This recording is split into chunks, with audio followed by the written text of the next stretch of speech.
नमस्कार, जागो जनमत में आपका स्वागत है। मैं हूं सुरक्षा और आज हमारे साथ ऐसी शख्सियत मौजूद है जिन्होंने कोटा में जो डेवलपमेंट है वो सेक्रेटरी के पद पर रहकर बखूबी निभाए हैं। आपका स्वागत है आनंदी लाल वैष्णव जी जागो जनमत स्टूडियो में। सबसे पहले बात करेंगे कि कार्यकाल आपका जो सफ़र की शुरुआत है वो कोटा में बेहद बहुत महत्वपूर्ण प्रोजेक्ट से हुई है। तो क्या कहेंगे, किस तरह के प्रोजेक्ट थे, जो कितनी चुनौतियों का सामना आपको करना पड़ा, और सफ़र की शुरुआत की भी हम बात करेंगे कि कहाँ से और अब कहाँ तक आप पहुँच पाए। जहाँ तक सफ़र का सवाल है, मैं बेसिकली भीलवाड़ा ज़िले में फुलिया तहसील है, उसमें एक छोटा सा गांव है सांगरिया, वहाँ का रहने वाला हूँ। वहीं पैदा हुआ और 8वीं तक वहीं पढ़ा। सरकारी स्कूल में पढ़ने का मौका मिला और ज़्यादा जहाँ संसाधन नहीं थे, और संसाधनों की जहाँ तक बात करें, पहली से चौथी तक तो हम नीम के पेड़ के नीचे ही पढ़े, और 5वीं क्लास में हमको मतलब जो है क्लासरूम मिला। तो बिल्कुल गांव की छोटी से छोटी बातों से हम वाकिफ़ रहते हैं और गांव के जीवन को बहुत ही करीब से देखा है। लोगों की वहाँ क्या समस्याएं हैं, सामाजिक समस्याएं क्या है और उनकी आर्थिक समस्याएं क्या है, इसके बारे में बहुत ही करीब से जानने को अवसर मिला। और तब भी मन में था कि हम बड़े होकर के थोड़ा अच्छे पढ़ाई करके इन लोगों की जो समस्याएं हैं उन समस्याओं पर थोड़ा सा अगर अपन काम करेंगे तो निश्चित रूप से ग्रामीण क्षेत्र में ये लोगों की जो तकलीफ़ें हैं उनको हम कम कर पाएंगे। तो उसके बाद में गुलाबपुरा और उसके बाद में भीलवाड़ा, मैं इससे पहले कॉलेज में लेक्चर भी रहा हूँ, और लेक्चर रहने के दौरान आरएस में तैयारी का और आने का अनुभव हुआ। और सिलेक्शन के बाद में मैं लगभग 7-8 साल तक मैं एसडीएम के पद पर भी रहा। तब कोशिश की कि ग्रामीण क्षेत्र में मुझे जो तकलीफ़ें आई, छोटी छोटी चीज़ों को, गांव वालों की समस्याएं कोई बहुत बड़ी नहीं होती है, छोटी छोटी समस्याएं होती है, उनको समस्याओं को लेकर के उनको एक तो जानकारी का अभाव होता है, और जानकारी के साथ में ही वहाँ कुछ लोग ऐसे भी होते हैं जो उनको दिग्भ्रमित करने वाले भी होते हैं। अनपढ़ होने के नाते उनको मतलब जो है कन्फ्यूज़न पैदा करने की भी कोशिश करते हैं। तो लोग बाग अपने अधिकार को जाने और लोगों की समस्याएं ठीक हो, इस दिशा में हमने कोशिश की थी। चाहे ज़मीनों के मामले हों, उनको सही जिनका अधिकार है उनको देने वाला इशू हो, सामाजिक जो योजनाएं हैं, राशन कार्ड है या पानी की व्यवस्थाएं हैं, बिजली की व्यवस्थाएं हैं, इस बारे में हमने छोटी छोटी समस्याओं पर बहुत ही अंदर तक जा कर के लोगों से बात करके, अधिकारियों से बात करके उन समस्याओं को ठीक करवाया। तो निश्चित रूप से मुझे लगता है कि ये भूमिका मेरी जो है, उस भूमिका से हमें संतुष्टि मिलती है। सेक्रेटरी यूआईटी में भी काम करने का मौका मिला, लगभग 4.5 साल पहले डिप्टी सेक्रेटरी और फिर सेक्रेटरी। तो यहाँ कोटा में भी काम करने का बहुत अच्छा अवसर है। यहाँ जिस ढंग से जनसंख्या का प्रसार हो रहा है, मेरे ख्याल से राजस्थान के कुछ एक ही शहरों में इतने प्रतिशत दर से बढ़ी है, तो जनसंख्या के साथ में ही उनकी आर्थिक और सामाजिक समस्याओं के साथ में आवासीय समस्या और अन्य समस्याएं, उनकी इंफ्रास्ट्रक्चर की समस्याएं भी होती है। तो निश्चित रूप से जो नई नई कॉलोनियाँ जो विकसित हुई है उनके लिए चाहे पट्टे का देना हो, चाहे उधर विकास कार्य करना हो, तो यहाँ बहुत बड़ा स्कोप है, और छोटे छोटे कामों का भी स्कोप है, और बड़े एक बहुत अच्छी सिटी के रूप में कोटा को विकसित करने के रूप में भी बहुत अच्छी स्कोप है। और वर्तमान में काफ़ी अच्छे काम चल रहे हैं और बड़े बड़े काम चल रहे हैं। तो निकट भविष्य में हम कोटा को एक बहुत ही अच्छी सुंदर सिटी, स्मार्ट सिटी के रूप में देख पाएंगे, ऐसा मैं कल्पना करता हूँ। वैष्णव जी, निजी ज़िंदगी की बात करते हैं, काफ़ी कठिन नई से आप उतर कर यहाँ पर पहुँचे हैं। क्या लगता है कि पेड़ के नीचे पढ़ाई करने वाले और अब जो संसाधनों से परिपूर्ण जो बच्चे हैं, ऐसी में रहकर अपने जीवन को आगे बढ़ाते हैं, कितना अंतर आप महसूस करते हैं और क्या उनको कहना चाहेंगे? जहाँ तक मेरा प्रश्न है, ये जब हम छोटे थे, पुरानी बात है, कि गाँवों में क्या शहरों में बिल्कुल किसी प्रकार के कोई संसाधन होते नहीं थे। जो टीचर ने पढ़ा दिया वही अपने आप में पर्याप्त होता था। इंटरनेट की व्यवस्थाएं नहीं थी, टीवी वगैरह इस प्रकार की कोई सुविधा नहीं थी। मुझे याद है कि मेरे गांव में बिजली जब मैं 7वीं क्लास में पढ़ता तब आई थी, तब बल्ब के नीचे पढ़ना शुरू किया था हमने। तो पूरी दुनिया से हम कटे हुए थे। इतनी जो इंटरनेट की व्यवस्था में आज जितनी जानकारी उपलब्ध है वो उतनी जानकारी उपलब्ध नहीं थी। परंतु आज मतलब जो है छोटे से छोटा बच्चा, आज का 3 साल का बच्चा भी पूरी दुनिया से जुड़ चुका है। तो उनके पास सूचनाओं की कोई कमी नहीं है और जहाँ तक उनकी सुविधाएं हैं, सुविधाओं में भी कोई भी अभी कमी नहीं है। लेकिन मैं समझता हूँ कि एक पीड़ा होनी चाहिए कि मैं समाज के लिए कुछ करूं और लोगों के लिए कुछ करूं, और इसको करने के लिए मुझे अपने नॉलेज को बढ़ाना पड़ेगा, पढ़ाई को बढ़ाना पड़ेगा और एक थोड़ा संघर्ष की स्थितियां होती है, क्योंकि कंपटीशन इतना बढ़ गया है कि हम अच्छे से अच्छा काम किस ढंग से करें, ये अगर डेडिकेशन मन में होगा तभी आप कुछ सफलता प्राप्त करेंगे। अन्यथा एसी में बैठने से या कुछ सुविधाएं उपलब्ध कराने से कोई सफल हो जाएगा, ऐसा मुझे लगता नहीं है। मन में एक धारणा होनी चाहिए, एक कल्पना होनी चाहिए, एक सपना होना चाहिए कि मुझे कुछ करना है, चाहे सुविधाएं मिले या सुविधाएं न मिले। और ऐसे व्यक्ति सफल भी हुए हैं जिनको कोई सुविधाएं नहीं मिली है, वो भी आज बहुत अच्छे पदों पे हैं, और जो बहुत सुविधा वाले थे वो भी आज बहुत कुछ नहीं कर पाते हैं। बस मन में एक प्रेरणा, एक डेडिकेशन होना चाहिए। पारिवारिक रूप से चूँकि ग्रामीण क्षेत्र का हूँ और परिवार में एक बेटा है, एक बेटी है और पत्नी हाउस होम मेकर है।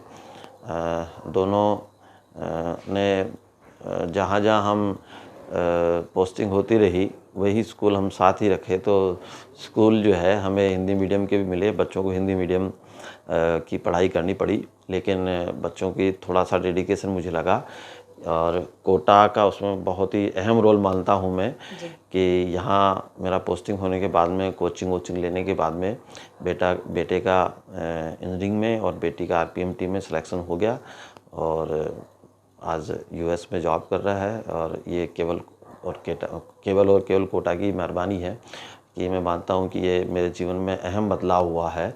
और एक बहुत बड़ी चिंता होती है किसी भी पेरेंट्स को कि उनके बच्चे जो हैं अच्छी व्यवस्था, मतलब अच्छे पढ़ाई कर लें, तो निश्चित रूप से कोटा ने मुझे बहुत कुछ दिया है और खूब अपने तरफ से भी ऋण उतारने की कोशिश की है।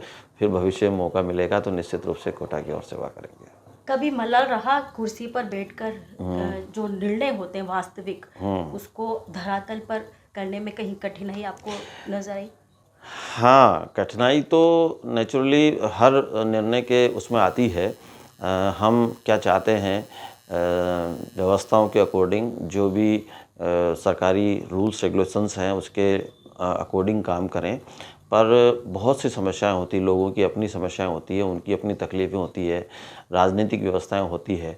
इन सब में तालमेल बैठा करके और निर्णयों का क्रियान्वयन करना होता है। तो निश्चित रूप से हम जैसा चाहते हैं वैसा तो नहीं हो पाता, लेकिन उसमें तालमेल बैठा करके मैक्सिमम अच्छे से अच्छा काम करने की कोशिश करते हैं। ठीक है।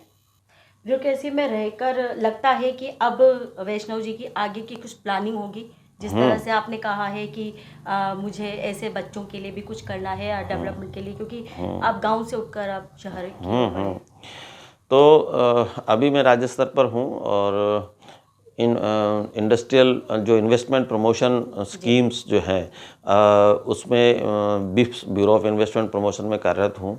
वहाँ मैं देख रहा हूँ कि बहुत बड़े बड़े इंडस्ट्रियलिस्ट अब ऐसी सुविधाएं विकसित की जा रही है कि और आर्थिक संसाधन उपलब्ध करवाए जा रहे हैं कि बहुत अधिक मात्रा में पैसा लगा करके औद्योगिक स्थितियों को बदला जा रहा है, औद्योगिक घराने बढ़ रहे हैं।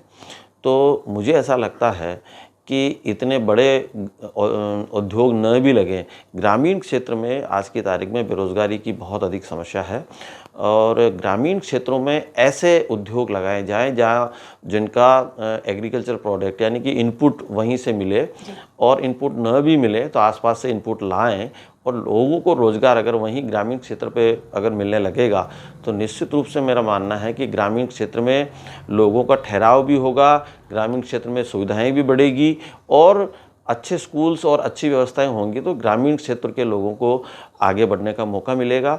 मेरा अभी भी मानना है कि हम लोगों को ग्रामीण क्षेत्र की शिक्षा, चिकित्सा और जो सामाजिक योजनाएं हैं उन पर अभी भी और अधिक अच्छा काम करने की ज़रूरत है। लोगों को शिक्षित होने के लिए निश्चित रूप से आर्थिक संसाधन और दूसरे संसाधनों को अच्छा करना पड़ेगा। कोरोना के बाद दुनिया में जो बदलाव देखने को मिला है वो किसी से छुपा नहीं है, खासकर बेरोजगारी को लेकर। क्या सरकार किस तरह से मदद कर सकती है? जहाँ तक कोरोना महामारी का प्रश्न है, लगभग 1 साल हुआ है, मार्च अप्रैल में जब से 22 मार्च से लॉकडाउन हुआ है, तो उस समय सारे उद्योग धंधे, कल कारखाने और सारे ऑफिसेज, और चाहे प्राइवेट हों चाहे सरकारी हों, सारे बंद रहे थे। और जो सरकारी कर्मचारी है उनको तो पैसा मिला था, लेकिन प्राइवेट जो ऑफिसेज थे, प्राइवेट काम करने वाले थे, उनको वो अफोर्ड कर नहीं पाए और काफ़ी लोगों को अपनी जो कर्मचारियों की छटनी करनी पड़ी थी, कुछ को आधे पैसे दिए। तो ये लोगों के लिए बहुत ही मेरे ख्याल से तकलीफ़देह था, और तकलीफ़देह इस मायने में भी कि परिवार उनका ज्यों का त्यों है, खाने वाले उतने हैं, और चूँकि कमाई अगर आधी हो गई तो निश्चित रूप से उनकी पीड़ा को हम समझ सकते हैं कि इतनी बेरोज़गारी में, और काफ़ी लोग बागों ने पलायन करके अपने अपने मूल स्थान पर गए। तो सरकार की ओर से नरेगा में विशेष व्यवस्थाएं इसमें की गई थी, और ज्यों ही लॉकडाउन ख़त्म होने लगा तो अब आर्थिक गतिविधियां भी बढ़ने लग गई है और वापस लोग बाग अपने यथास्थान जाने लगे हैं।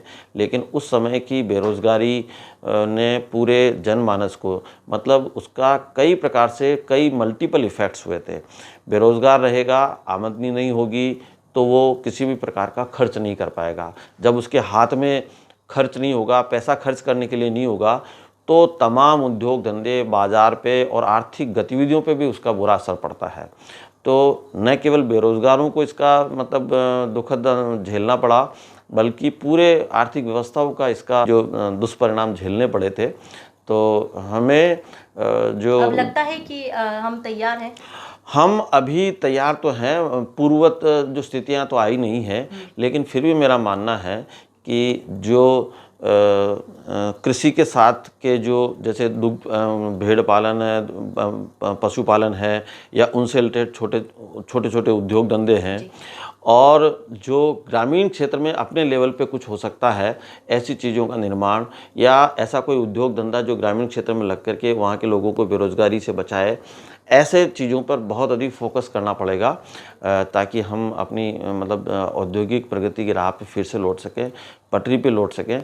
और यही चीज़ काम करेगी, और एकदम से नहीं हो पाएगा, लेकिन मुझे लगता है कि धीरे धीरे इस दिशा में काफ़ी अच्छी प्रगति होगी।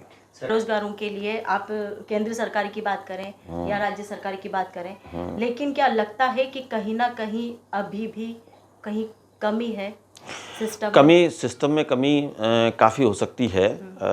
जो बेरोज़गार है उनको अपना रोज़गार खोलने के लिए काफ़ी स्तर पर प्रयास करने पड़ते हैं। सभी स्तरों पर उनको बहुत अच्छी सुविधा मिले या मतलब स्मूथली उसका काम हो जाए, ऐसा मुझे नहीं लगता है। काफ़ी स्तरों पे उसको तकलीफ़ों का सामना करना पड़ता है, बैंकों में भी तकलीफ़ों का सामना करना पड़ता है। बैंक भी बहुत अधिक रिस्क नहीं ले पाते हैं, उनके सामने भी जो एनपीए होता है, जो लोन नहीं चुकाने वाले होते हैं, डिफ़ॉल्टर्स होते हैं, उनको ध्यान में रखते हुए बहुत अधिक वो नहीं दे पाते हैं। तो ये चीज़ें को अपने को देखनी पड़ेगी कि व्यक्तिगत तौर पर जो व्यक्ति वास्तव में कुछ करना चाहता है, क्योंकि वो जब तक करेगा नहीं, भाई जब तक वो पैसा नहीं मिलेगा, जब तक कुछ करके नहीं दिखाएगा, तब तक बैंक को उस पर भरोसा करना चाहिए कि व्यक्ति कुछ न कुछ कर सकता है। और कुछ जो डिफ़ॉल्टर होते हैं तो वो होते हैं, लेकिन फिर भी बैंकों को इसमें बहुत अधिक मदद करनी चाहिए ताकि आर्थिक गतिविधियां और अधिक बढ़े। और बैंकिंग प्रशासन पे मतलब एक रेगुलेटरी अथॉरिटी को बहुत ही अच्छी तरह से उस पर काम करना चाहिए कि अगर किसी भी स्तर पर बैंकिंग व्यवस्थाओं से कोई बंदा परेशान है तो उसको बहुत ही अच्छे ढंग से एड्रेस करना चाहिए ताकि लोगों को सही समय पे राशि मिले।